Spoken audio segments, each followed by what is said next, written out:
বলেন যে আমি শুরু করছি।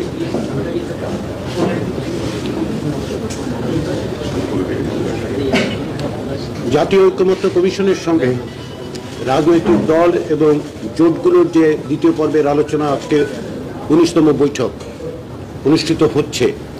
আমরা গতদিনই বলেছি যে এখন থেকে আগামী দিনগুলোতে, অর্থাৎ আজ থেকে আগামী দিনগুলোতে দীর্ঘ সময়ের জন্য আলোচনা আমরা বিষয়গুলোকে দ্রুত নিষ্পত্তি করতে চাই এবং আমাদের লক্ষ্য হচ্ছে যে 31শে জুলাইয়ের মধ্যে যে সমস্ত বিষয় অনালোচিত থেকেছে কিংবা প্রস্তাবের মধ্যে আছে কিন্তু কিছুটা আলোচিত হয়েছে, নিষ্পত্তি করা যায় নাই, সেগুলোর ব্যাপারে আমরা একটা সিদ্ধান্তে আসতে চেষ্টা করব এবং সিদ্ধান্তে আসব।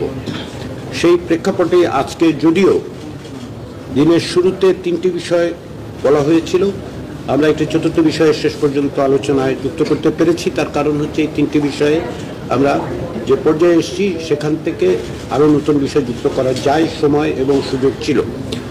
আজকে আলোচ্য সূচিতে প্রথমেই ছিল রাষ্ট্রের মূলনীতি, নাগরিকদের মৌলিক অধিকার সম্প্রসারণ সম্পর্কিত প্রস্তাব এবং পুলিশ কমিশন গঠন সংক্রান্ত প্রস্তাব। রাষ্ট্রের মূলনীতি বিষয়ক আলোচনায় আজকে যে আলোচনা হচ্ছে এটা এ বিষয়ে 4র্থ দিনের মতো আলোচনা।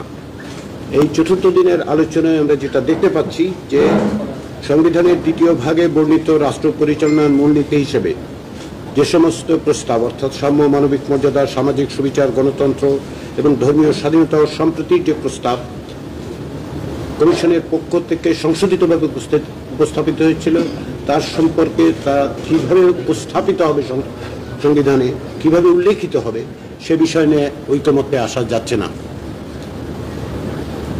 দুই পক্ষ থেকে অর্থাৎ একে বিদ্যমান যে 4 মূলনীতি আছে তার সঙ্গে সংযুক্ত করার কথা বলা হচ্ছে।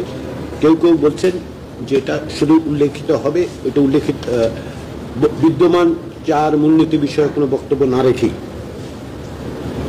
কেউ কেউ বলছেন যে ভবিষ্যতে অন্যান্য বিষয় যুক্ত করার বিষয়টা উল্লেখিত হতে পারে, নাও হতে পারে। ফলে আমরা যেটা দেখতে পাচ্ছি যে এই বিষয়ে ঐকমত্যে আসা যাচ্ছে না। ফলে কমিশন এখন এটা পুনর্বিবেচনার জন্য নিয়ে গেছে এবং কমিশনকে একটা সিদ্ধান্তের জায়গায় আসতে হবে। আমরা আশা করছি যে আমরা এই আলোচনা পর্ব অর্থাৎ 31শে জুলাইয়ের আগে এই বিষয়ে একটা সিদ্ধান্ত দেব। দ্বিতীয় যেটা সেটা হচ্ছে